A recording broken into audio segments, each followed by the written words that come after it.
A'udzu billahi minasyaitonir rajim. Bismillahirrahmanirrahim. Pohon huni kepunyaan Bu Nunung. Tanahnya rata dan buahnya hanya 5. Dunia ini bagaikan gunung dan perbuatan kita seperti suara yang menggema. Assalamualaikum warahmatullahi wabarakatuh. Alhamdulillah, wassalatu wassalamu ala rasulillah wa ala alihi wa mawalah, amma ba'du. Sahabat-sahabatku yang dirahmati Allah Subhanahu wa taala. Hidup kita ini diibaratkan sebagaimana sebuah gunung yang begitu besar. Indonesia banyak kali gunung yang dimiliki. Ada Gunung Krakatau, Gunung Tangkuban Perahu, Gunung Gede, Gunung Pangrango, Gunung Salak, dan sebagainya.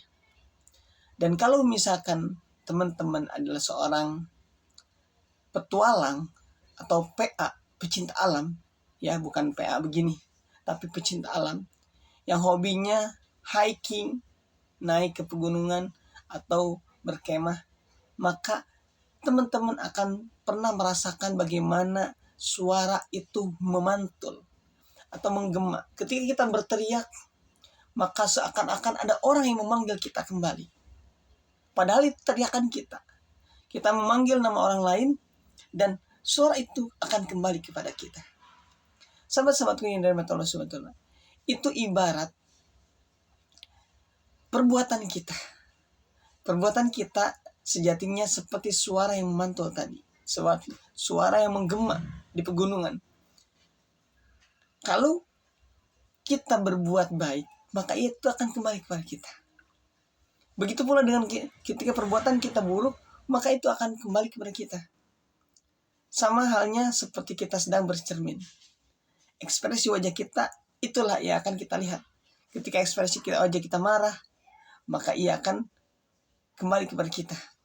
Ketika kita memaki-maki apa yang di dalam cermin, maka ia juga seakan-akan sedang memaki kita. Dan itu adalah gambaran perumpamaan dalam hidup kita.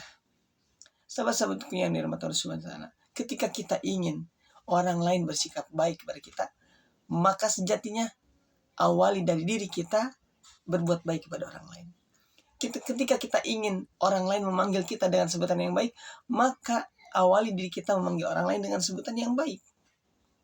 Karena jika kita melakukan orang lain dengan hal yang ia benci untuk diterima, maka ia akan mengembalikannya kepada kita. Contoh kata, kita misalkan manggil orang lain dengan sebutan yang buruk, maka orang tersebut akan menganggap kita yang lebih buruk pasti. Pasti yang lebih buruk.